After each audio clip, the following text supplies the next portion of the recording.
بالاترین افکار افکاری هستند که حاوی نشاط و شادی می باشند.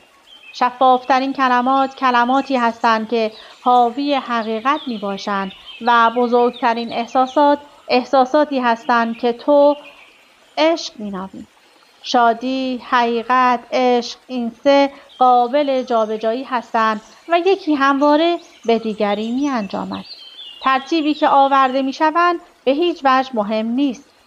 با دریافت این راهبردها و دادن این تمیز که چه پیامی از جانب خداوند است و چه پیامی از منابع دیگر آمده، تنها سؤالی که باقی میماند این است که آیا به پیام پروردگار توجه و اعتنا می شود؟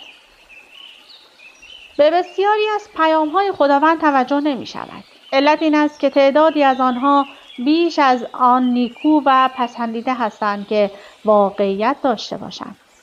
عده دیگر بیش از آن مشکل به نظر می رسند که دنبال شوند و تعدادی هم به غلط درک و استنباط می شوند. بسیاری هم اصلا دریافت نمی شوند. قوی ترین رسول پروردگار تجربه است. حتی این را هم شما مورد غفلت قرار می دهید. این یکی را شما به ویژه نادیده می گیرید. اگر شما به تجربه تان پاسخ داده بودید دنیایی که اکنون در آن به سر میبریم کاملا متفاوت از این بود.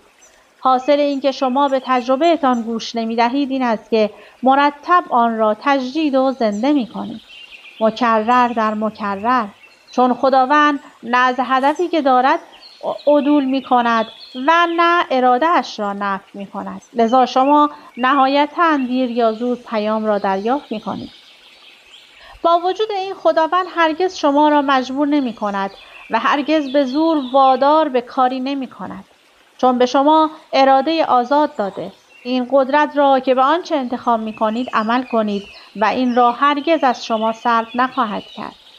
بنابراین پیام مشابهی را بارها و بارها در طول هزاران سال و به هر گوشه ای از عالم هستی که شما اشغال کرده باشید می فرستد.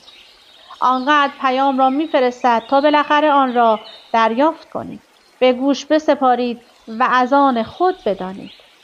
پیام‌های خداوند به صدها شکل در هزاران لحظه و در طی میلیون‌ها سال به شما می‌رسد. اگر واقعاً به آنها گوش فرا دهید، آنها را از دست نمی‌دهید. اگر قلباً آنها را به گوش جان بسپارید، نمی‌توانید نادیده بگیرید. و از اینجاست که ارتباط شما به طور جدی برقرار می شود. در گذشته تو صرفاً با خداوند حرف می زدی